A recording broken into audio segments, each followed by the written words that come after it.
tots, benvinguts a un nou vídeo al meu canal. Avui parlarem sobre l'economia.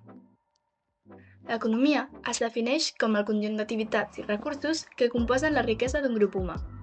Inclou la manera com es gestionen, organitzen i produeixen aquests recursos. Cada individu té la perspectiva única sobre l'economia, que pot variar entre la gestió financera i la producció de béns. Aquesta diversitat de visió sosté la complexitat de l'estudi d'aquest àmbit. Les activitats econòmiques es classifiquen en primàries, que implica la producció d'aliments i recursos naturals, i secundàries, que es centren en serveis i oci. Ambdues són fonamentals per assegurar el desenvolupament d'una societat saludable i equilibrada. La producció de béns implica el procés on les matèries primeres són transformades en productes acabats amb valor afegit. Aquest procés és fonamental per satisfer les necessitats dels consumidors i inclou diverses etapes, com la fabricació, la logística i la distribució.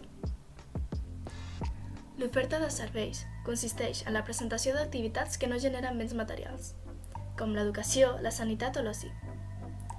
Aquest sector ha crescut en les darreres dècades, convertint-se en una part integral de l'economia moderna. La producció és el procés mitjançant el qual les matèries primeres es transformen en béns, amb noves característiques i utilitats. Aquest pas és essencial per satisfer les necessitats del mercat i permet el desenvolupament econòmic.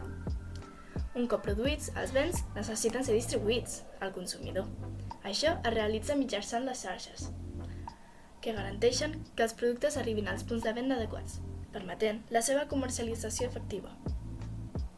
El consum representa l'últim pas del procés econòmic, on el producte satisfà les necessitats del comprador.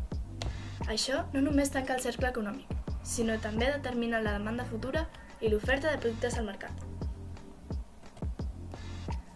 Les matèries primeres són els recursos naturals utilitzats en la producció. Inclouen materials com la fusta, el petroli i minerals, i són essencials per crear productes acabats que satisfan les necessitats del mercat. El treball es refereix a la força laboral requerida per produir i distribuir béns i serveis. La capacitat de contractar treballadors influeix directament en l'eficiència de producció i la seva qualitat. El capital inclou tots els recursos econòmics necessaris per realitzar activitats econòmiques. Pot ser humà, financer o físic, i és fonamental per al creixement econòmic. Les famílies són el principal agent econòmic, ja que les seves necessitats i gustos condicionen la producció. Gràcies a la força de treball, generen ingressos que es destinen a l'estalvi i consum, influint així les decisions del mercat. L'Estat organitza i manté serveis públics essencials com la sanitat, educació i infraestructures, a través de la recaptació d'impostos.